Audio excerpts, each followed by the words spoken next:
One of the things that I'd like to add today, and those people who've been listening to the videos, which I'd like to say, because they might say, well, I find it very hard to understand what you're talking about, thought. How thought is everything. Or how do I know that what you're telling me is the truth? Well, here's a way to begin to understand everything. To really begin to get the answers from within you. And it never fails. And it is the following. We have two voices inside us. First, there is the voice of conditioning. The voice that immediately projects itself into an opinion, conclusion, judgment, or any statement or a belief. Okay, this is called the first voice. It's impulsive and compulsive. If I were to say something to you and you're very defensive, you'd probably say something back to me to defend yourself. Okay, or you get hurt. Or you might not say anything if you happen to be an introvert and keep it inside and get hurt. Okay, which is the same thing.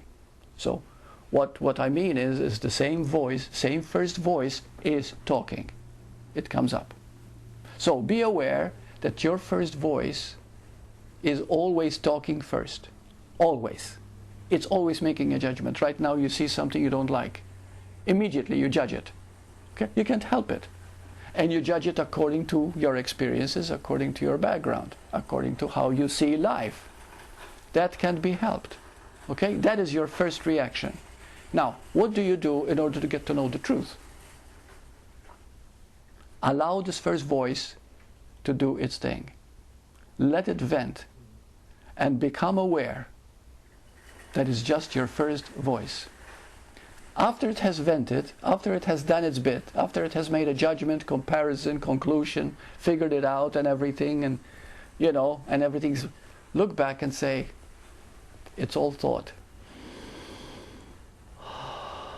I take a deep breath.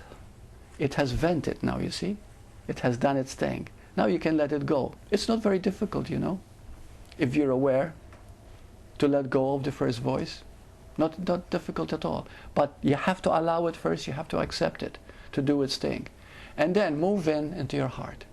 And now I'm going to listen to the silence within me. Now I let go of all judgments, I let go of everything that the mind produced as its first voice. And now I listen to what is.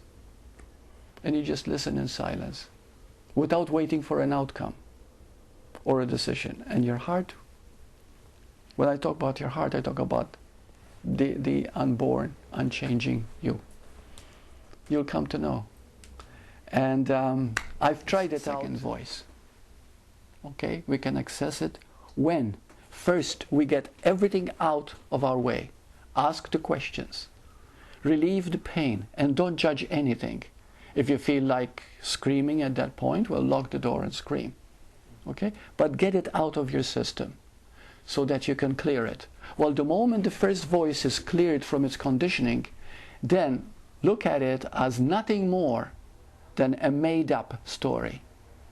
Because nothing is real from thought. Nothing. It just appears real. And then the moment you are silent, the moment you are quiet, say, now I listen to my true voice, to my inner voice, to my heart. And the moment you do that, you'll feel it. It comes to you. You just know. You just know.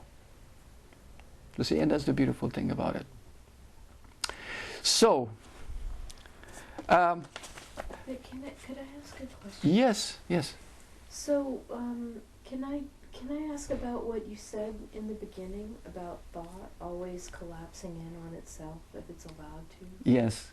So is that what you're saying now? Exactly. When thought is allowed, when thought becomes very real, and you begin to live on the thought, and you make it real all the time. This is what, okay? Then the real has no ability to collapse into itself. It keeps moving more or less like in a straight line. Okay? But the moment you begin to see, my goodness, things are not working out in my life like I thought. Gee, I expected that. My expectations are not working. This is the... And it begins to collapse. You begin to see thought is always changing. It has no stability. It has no strong foundation, in other words. Okay, So is it comes just and goes. realizing that you don't know what you Yeah, thought you knew? and when you begin to realize that you really don't know, and there's a form of surrender of the thought too, you see, then the thought, you begin to move deeper and deeper and deeper automatically, you see. And eventually, thought never stops. Thought does not stop. Thought is always there, because thought is what makes the world appear real in your body. Everything in your body, for example, right now is thought that's keeping it going. But of course, can you separate thought from awareness?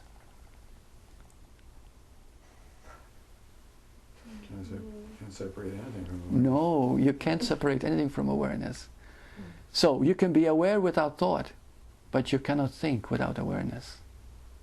In fact, if you think, you can stop and say, oh yeah, I was thinking.